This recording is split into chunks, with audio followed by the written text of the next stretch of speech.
Welcome to The Cast.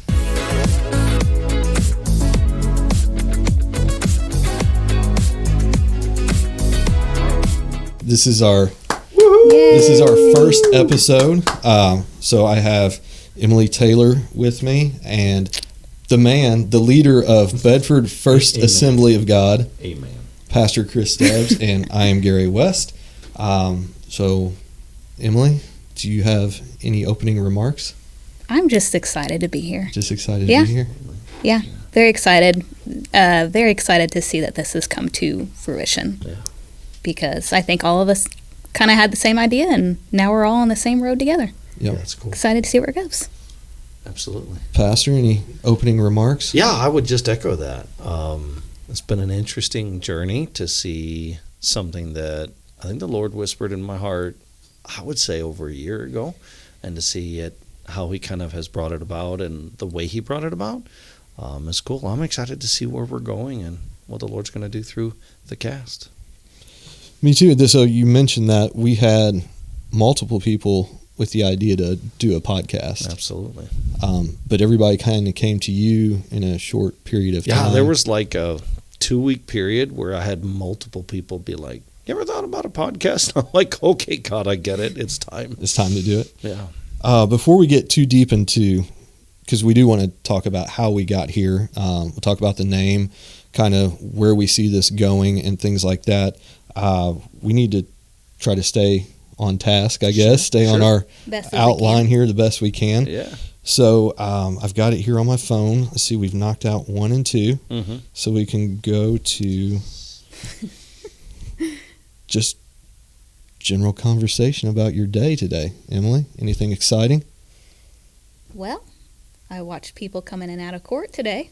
In and out of court? Yeah, that's about it. Are you stalking people? Possibly. Okay. All right. Good. Yeah, always. Always. Yeah, Always? always. That's a lot. Oh, being a cop's daughter, that's what you do. Okay. All right. So you have all the inside information on what's happening. Oh, yeah. You need something about Lawrence County? Come to me. Come see you. Okay. Good to know. Good to Yeah. know. Pastor, anything exciting today? No, other than the stitch in my head. The stitch. Still have a stitch in my head. Which we can. When is it scheduled to come out, or you just take care No, of it yourself? it's meant through the magic of the universe to just come out nicely. The doctor told me, 7 to 10 days. It's now been 13. I have, through no fault of my own, managed to pull 2 others out. I mean, they fell out. They fell out. They just came out. And this one is refusing to budge. So it's right here, and every time I look in a mirror, I see 2 little like clearish, whitish antennas sticking up from the edge of it, and it's driving me crazy. And it hurts, not because I mess with it regularly, but just because it hurts. I would say it's because you mess with it. No, regularly. that's not right. I don't accept that. Does it itch? It itches, and then when I mess with it too much, it kind of. I'll occasionally give it a little tug to see if it's ready, because they're supposed to dissolve. Like I've got some inside my skull that she said will take like 3 months to dissolve, and then they've got some exterior ones that should dissolve, and it hasn't yet. So I'll give it a little every so often, and it feels fantastic, but it doesn't stop me from doing it every so often. So I'm not sure if I'm slow or dumb or what. In underneath the skin, you have some? Yeah, they've got some. So they had to go. I actually, this is, if you have sensitive, be careful. But I actually felt her like scraping on my skull, which is really weird. Being under local anesthesia, being awake to hear it, and her hear like, and you're like, "Ooh, okay, that's can't feel it." That's a different degree. So they did some deeper sutures to hold it all together, because there's a lot of tension. Like when they first get done with it, your head is now pulled together, and so it feels like your skin is too tight, which it is. And then eventually it all kind of stretches itself out, and then they do some shallow ones at the top that will dissolve pretty quickly. So like you can't get it wet for 48 hours, and then you have to put like Vaseline on it for a couple of days, and so wear funny hats when you're outside. Not funny hats, just hats. Just hats. Okay. Just hats, Yeah. Anyway, so that's my day. That's your day. My stitch is annoying me. Well, Shannon's over here in the corner. What time's our draft? We have fantasy football draft. Is it 8 p.m., I think. So All right. I don't know what time it is We're on the now, clock. but we No are on pressure. the clock We're on the to get clock. out because Oh, I have we're good. I've prepped no prep in that. Okay. Just go by gut feeling. All right. So the $1 million question. What's the prize for winning? What's the punishment for losing? We've never had a punishment for losing, but there is a traveling trophy that Shannon put together. It's kind of an abomination, but Nicely done. it travels. It's been to Texas, right, Shannon? Correct. Texas. Oh, I know who won that year. Yeah, and did it go to Corridon? Yes. It's Okay. been to Corridon, All right. so Great. it's up for grabs. Now you need a punishment. The loser has to do something. Like the guy who finishes dead last. Yeah, dead last. There's some consequence Mm, that has to happen. we'll have to run that by We'll ponder it. the commission. I heard one the other day that was really funny. Like they had to go sing karaoke at a bar or something. Like just humiliate yourself. Stand at like a stop sign and try and raise money for something or anything. Any sort of wear a tutu and do a dance in the middle of the street. I got ideas. You I have got ideas. I got ideas. You have to write those in For somebody else to do. for somebody else. Yeah. Oh, let me see. So we have between the three of us, Mm-hmm. I think we have 0 podcast experience. None. None. 0 for you, 0 for you, 0 for me. So this could go any number of ways. Sure. But our goal is Mm-hmm. to get better Yes. as we go Absolutely. along, to Yeah. be semi-entertaining. Oh, We yeah. don't want people to be bored. Sure. No. Be real life. Yeah. And then obviously to help people follow Jesus Yeah, is the for main sure. is the main goal, Yeah. right? Yeah. Okay. So let's get into the name, Sure. the cast. Sure. The name was the hardest part of this whole thing, I think. Mm-hmm.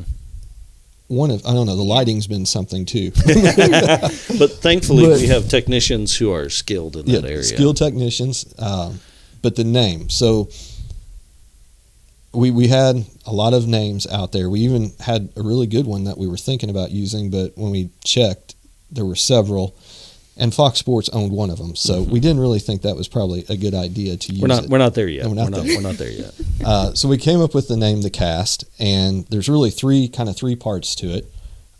First part is it's a podcast, so it's pretty basic. Yeah. Second part is the cast of this will be the church.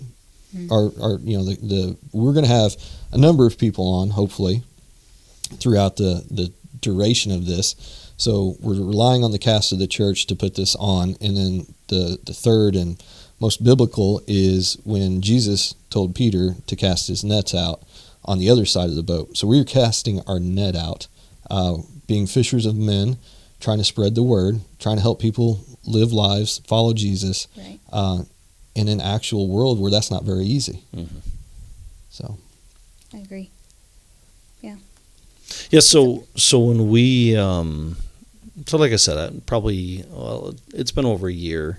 I first had the thought, and I hadn't talked to anybody about it, and just kind of laid it before the Lord, and was like, Lord, you're going to have to make this happen because I don't have the time, I don't have the energy. I thought we probably had people in the church to help, but just wanting the Lord to pull it together at His time and His way. And there were a couple of those things that you just talked about that were really important to me. One, I think this can be a really cool vehicle to help tell the story of our church. We got people with incredible stories that we don't know. Every so often in church, you get a testimony, you hear a story here, there, somewhere, and I'm like, this would be a great vehicle for people just to tell their story about their journey with Jesus, where they are, something cool that happens, a significant moment, or just their stories. You go to church with people week after week after week, sometimes multiple times in a week, and you don't always know them. You don't always know their story. You don't know what they're about. And I think the more you know people, the greater your capacity to care for them, to have grace for them, and to love them.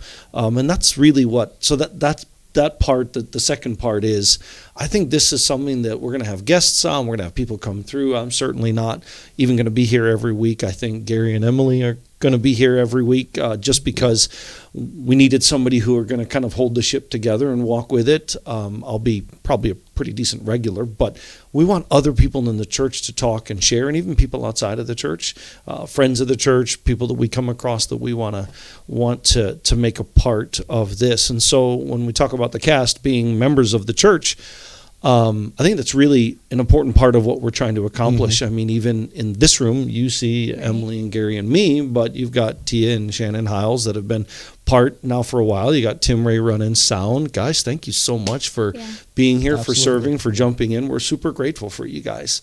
The energy you bring, the excitement you bring. When the idea was pitched in one of our first meetings, you guys were almost instantly like, yeah, we want to do this. We want to be a part of that. And that's cool. I'm sure there'll be other people that come along and wander through and engage. I want this to be a church podcast, not a Pastor Chris podcast. The other thing that I think is really important, we don't have a way to do kind of systematic study in a way. You know, back in the day, you would go to Sunday school, and Sunday school was really regimented, was really like, these are the subjects. The way that the Assemblies of God does it is they have a 7-year cycle that they cycle through. And so kind of the go-to back in the day was, you go to church and you got to go to Sunday school, and Sunday school was foundation laying. It was building upon what was happening in services on Sunday, what was happening on Wednesdays, even what was happening on Sunday nights, but it was more of a systematic part of what we want to do is to bring some of that. That won't be everything. I think we're going to do topics. We're going to do discussion around certain things. At times there'll be more current events. At times it'll be just stuff we're walking through, trying to understand as we follow Jesus.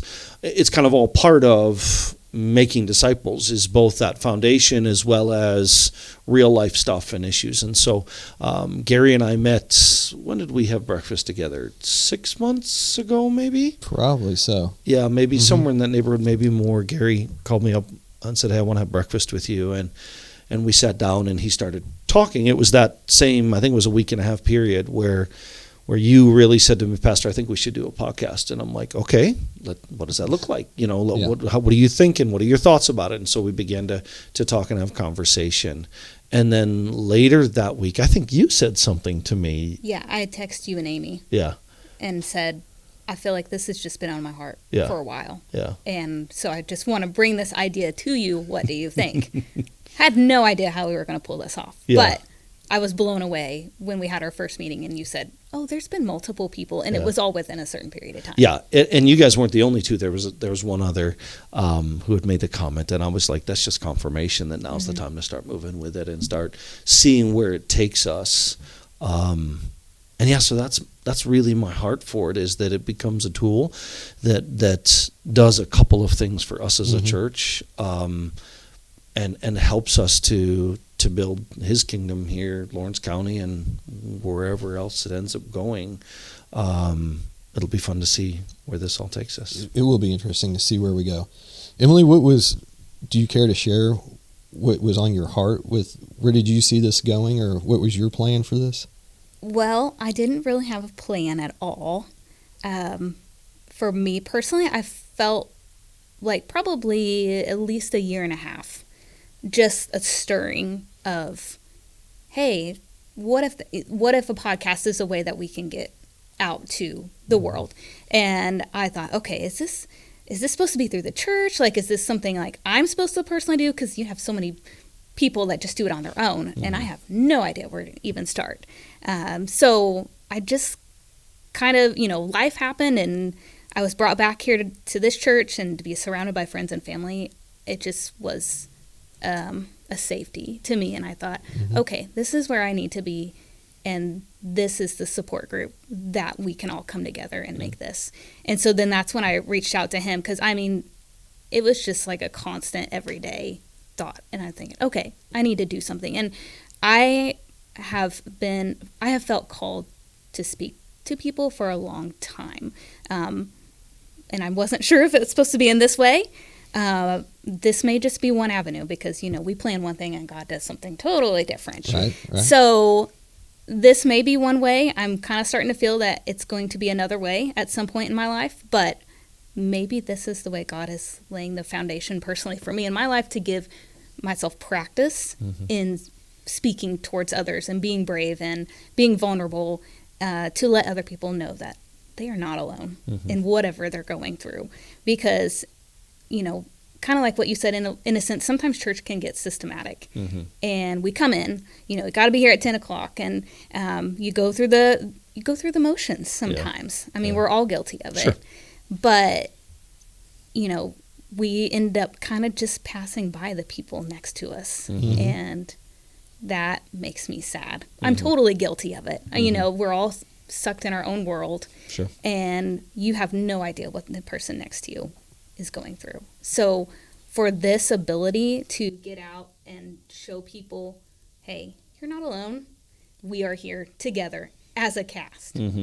Just, it's so encouraging to me. And so I'm just thrilled and excited to see where it goes. Yeah. So Very cool. that's my little... I didn't know it was a year and a half. That's cool. At least, yeah. At least. It's been a long time. I also didn't know you desperately want to preach on Sunday mornings. That's good to know.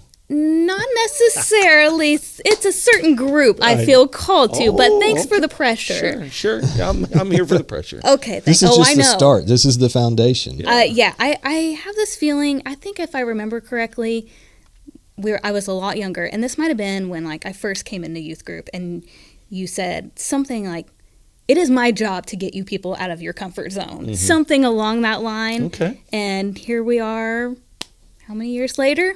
You still do a good job at that. Well, definitely out of my comfort zone. Yeah. Well, I'll say what's cool about this whole journey for me is when it's the right time, the Lord does things that you don't expect. And so you came to me wanting me to do it or somebody else to do it, but with the idea. But I think there was in the back of your head a little bit of maybe. Yeah, and I knew a part of it. Yeah, I knew you want to be a part, but I'm like, no, there's more than just that. There's leadership of it in it for you. And then when you wrote, I was like, I wonder if she would. And so when we met, I was like, we kind of need some people to lead it and to host it.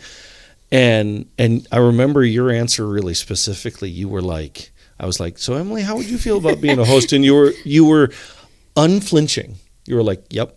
I think that's what the Lord wants me to do. Yeah. And it was such a cool confirmation for me, because I have all kinds of ideas. I have all kinds of things. I want to run faster than my legs can take me.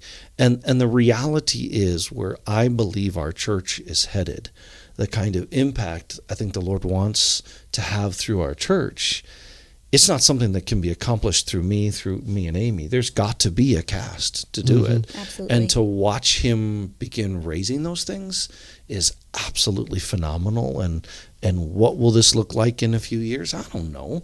But that's part of the fun, is to see where's it going to go, what's he going to do with it, how's he going to use it, and all for that. And so even on the outset, I'm like, Lord, you're totally in this. Because this is out of your wheelhouse. And yet your answer was instant.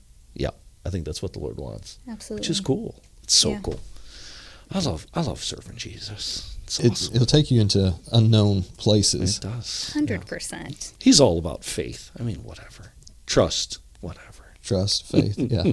I mean, I'm very much a control freak, and so to know how this is going to, not know how this is going to be in 3 years, it should stress me out. But it's weird. I'm not worried about it. That's cool. This is going to be awesome. Yeah.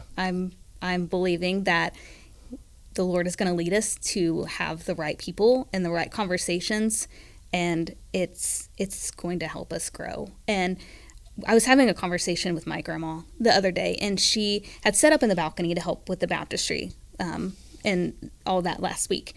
And she said, I had looked over to the side balconies, and she said, I seen those empty pews. And she said, Lord, I just want you to fill those. I just want you to fill those. And I thought, this podcast could be a totally different way of reaching people, and the Lord bringing in who knows to fill those pews. Because we're all in it together. Absolutely. Yeah. I love it. And there's the quality aspect of it, because it would be great to fill the church, but if we're not discipling people, if we're not leading them into lives where they're because I think there's a difference between knowing Jesus and following Jesus. Yeah, for sure. And that's, you and I have had that conversation. We want to take our congregation deeper. We want to move them further into a life where, you know, they're living day to day, and it's not easy. No. This is not an easy journey. Yeah. So we need that encouragement. We need to know that we're surrounded by people who are going through some things, or who have been through some things that we may be going through. Right. And that if we stay consistent, if we stay in the Word, if we continue to follow Him, there will be joy on the other side. So,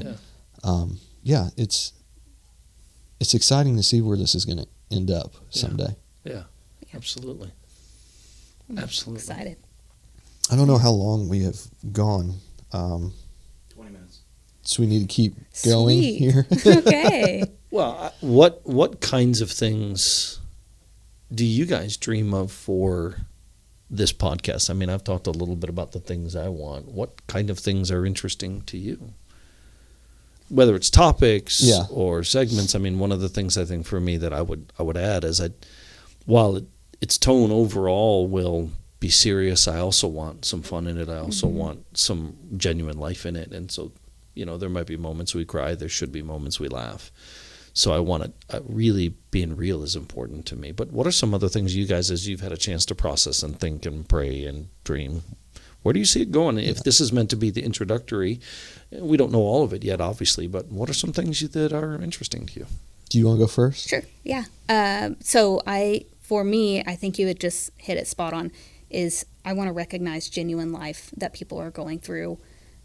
For instance, it might have been around the time that I had messaged you and Amy, but Aaron Spear had talked on a Wednesday night and had just become so vulnerable and basically just laid her life out there in front of other people and just poured her heart out. And to me, I'm thinking, okay, this is raw and this is real. And that is what I want to bring into this, because I don't know, I guess I just have a heart for other people. I want to make sure they're not alone. And I think maybe that comes back to, that's what I went through at one point. And I'm sure, you know, later on I'll share my stories. But, you know, for her, she would be somebody I would want on here, because she is real and she is loving, but she shows her human side, but then she shows how God redeemed that as well. And so it's just that genuine, this is what's happening in my life. And it may be terrible at the moment, but, you know, here I am telling everybody, and this is how I'm going to get through it. And because I think a lot of people have a mentality, I've had the mentality, well, you know, people just come in, pray about it. You know, just read your Bible more. Yes, those are great things to do. But you have to get down to the nitty-gritty and realize that people are struggling, and but there's always a light at the end of the tunnel, and that we're just here to walk with you and walk through it. I could totally be word vomiting right now, all this. You're doing but just fine. It's just I'm totally with you. Yeah. my thoughts, and that when she had talked to me, that just was another confirmation for me. Like, there are people in this church that have real stories that need to be told. Sure. Because especially in today's world with social media, I almost think that we're separated more. We feel more alone. And so I just want people to have that sense of community.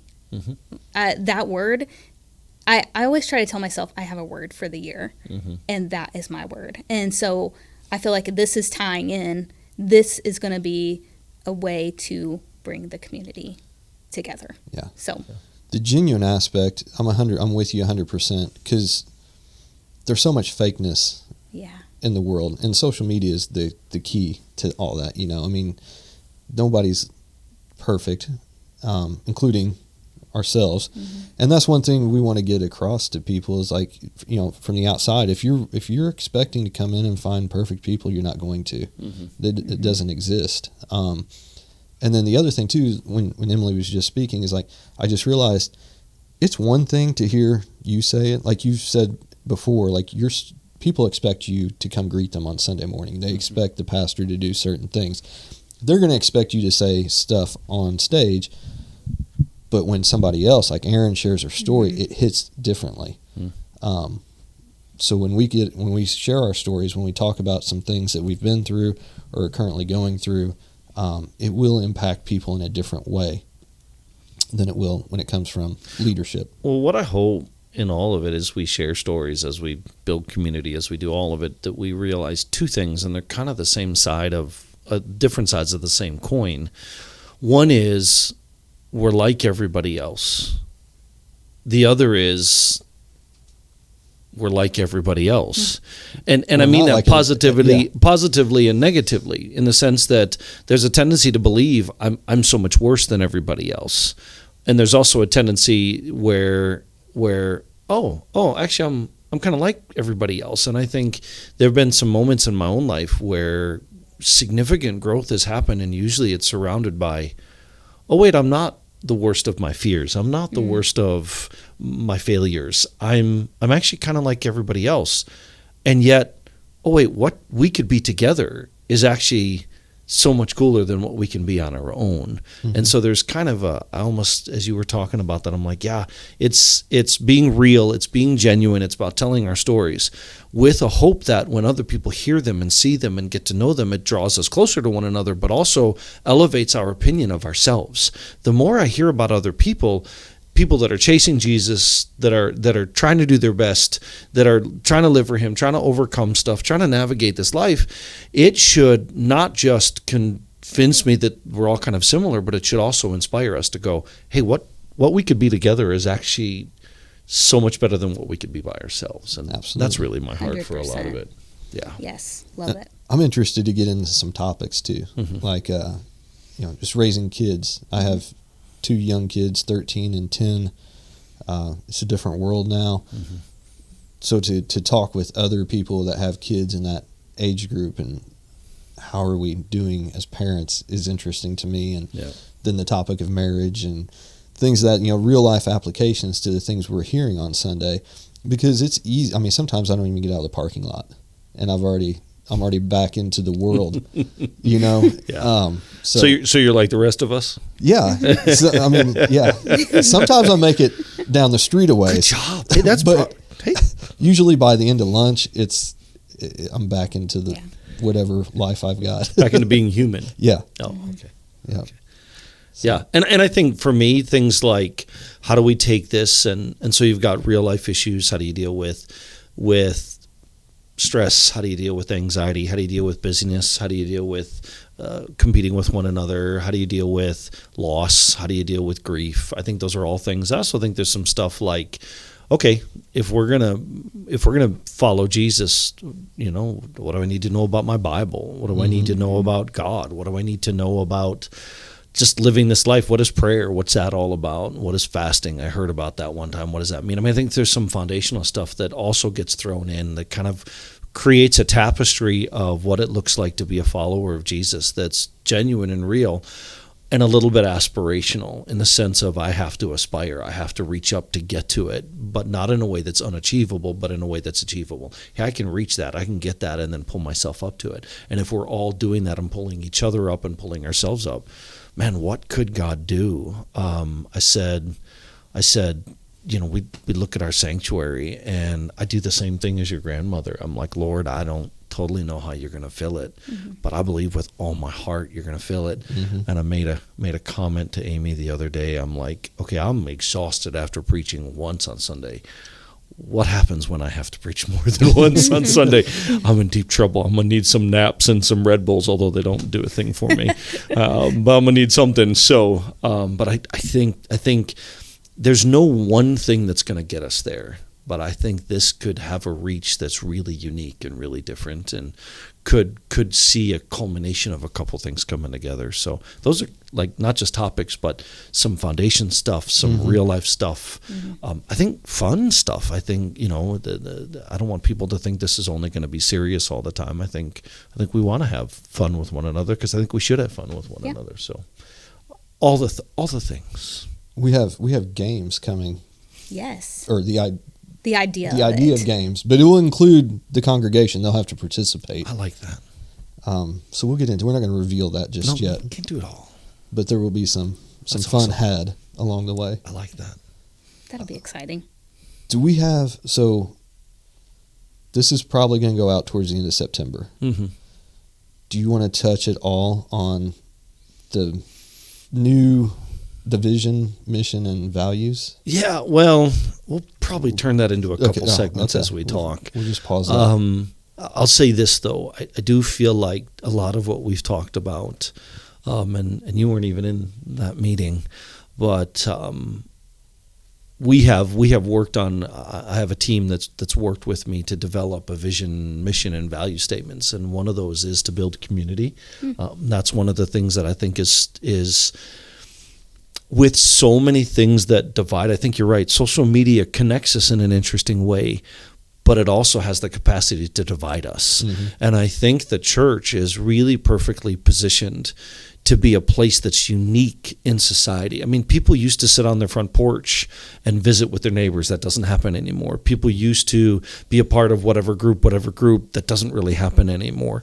And I think that the church is uniquely positioned to be a space that can help build that community. That's one of our main goals, encouraging people to grow in the Lord, encouraging people to know Him better, encouraging people to use their giftings to serve. Those are all things, and we'll unpack more of that, I think, as we move down the road. I'll move into a series in September and October where I unpack some of those things, and I think it would make sense for us to kind of talk about those as we go along. So I think as we begin to define who we are more clearly, then it allows us to replicate who we are more clearly. If you don't know who you are, it's difficult to replicate it. And so that's really the drive behind all of it is, hey, this is who we are.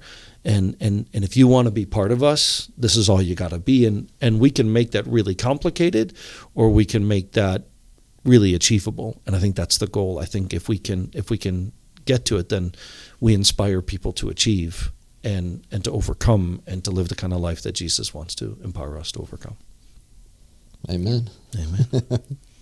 Which kind of leads us to our next ideas, what you had said, this is what you have to be, or with our next episode idea, that you don't have to be perfect to be in here. Like I think you had mentioned a little bit ago, we don't have it together. No. None of us do. And if somebody has it together, like, let me know the secret, because I don't know. And so we want to make sure that people are aware when they hear our podcast that when we come into this church Sunday morning, Wednesday night, we're walking in still not having it together. And that is why we're here, to help figure out the puzzle pieces that we use on a daily basis to put it together. And so whether, they got one puzzle piece or a million puzzle pieces, we want you to come. So I heard a quote today by one of my favorite speakers. His name is David Delp. He's a missionary in South Africa. And he said this today in a message I think he preached on Sunday. He said, the unseen thing that He has designed for us is always better than the seen thing that is in our hands that He is asking us to release. And as you're talking, I'm like, that's it. That's the quote. God always has an unseen thing that's designed for us that's better than the seen thing that I'm holding in my hand and I'm terrified to let go of. And when I think about what we're talking about, it's really just leaning into, hey, I'm just trying to let go of this thing in my hand that's keeping me from grabbing the thing that He has for me. And if we could all live and function and walk that way, man, where could we end up? Where could we go? That's really, as you were talking, I'm like, that's the quote. The unseen thing that He has designed for us, whether that's us as a church, whether that's us as individuals, it doesn't really matter. It's better than the seen thing that is in my hand that He's asking us to release. I think I read that and was like, man, that's deep. And David, that is, yeah. I don't know that David will ever watch this, but thanks, David. I appreciate that. But to me, that kind of encapsulates kind of what you're saying, which is cool. Thanks for sharing that. I like that. David shared it first. We got to give the credit. Yes. Gotta give credit. Gotta give credit. Got to give credit. So do any of you have anything you want to end with? Because I think we're getting close to our time. I think so. That's it for me. That's it for you? That's it for me. That's it for you? People are probably going to learn that I talk a lot more than what they think I do. No, Yeah? I think it's going to be very beneficial, though. Yeah, Okay. absolutely. Yeah, good. And I might crack a few more jokes than what people think. Pretty humorous. You are Greg Yep. Taylor's So daughter. I am Greg Taylor's daughter, 100%. So if you know Greg Taylor, I'm sorry. No, I'm just kidding.